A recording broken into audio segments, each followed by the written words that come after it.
219 News Now is brought to you by the South Shore Line and by Strachan Van Til, making lives easier for 95 years. I'm Andrew Garcia, and this is your 219 News Now. A Calumet City man, Brian Guerrero, was arrested after a high-speed pursuit on I-80 early Monday, Indiana State Police reported. Guerrero is facing multiple charges, including 2 felony counts of resisting law enforcement with a vehicle. The incident began around 12:40 a.m. when a state trooper observed 2 vehicles racing at high speeds eastbound on I-80 near Burr Street. Guerrero allegedly turned off his headlights and accelerated to 150 miles per hour before being apprehended without incident.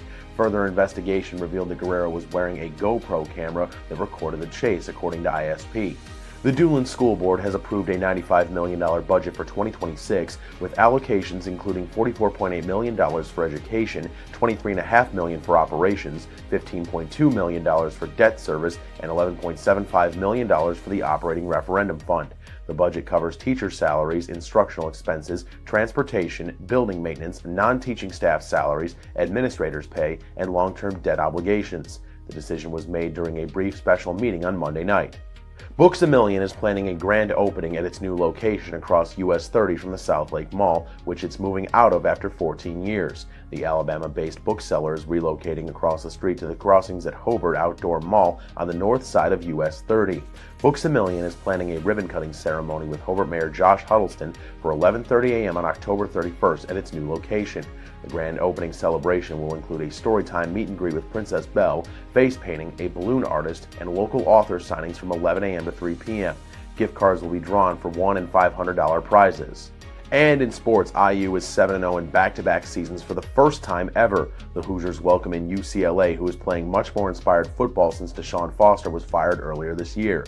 The Bruins have won 3 straight, with their most recent victory coming over Maryland. The voice of IU, Don Fischer, says that this is another game Indiana cannot afford to overlook.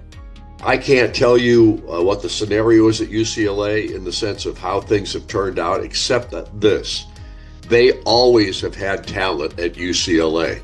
They have some of the best athletes in the world in the state of California and all the surrounding states down there, and they have always taken advantage of that.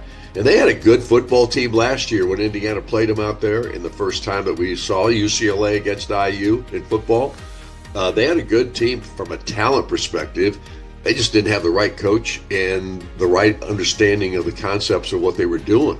Indiana went out there and kicked their butt. They're going to come in here and they're going to feel the same way that Indiana felt going to UCLA last year, and they haven't forgotten that ball game, trust me, and they've got really good players on this football team.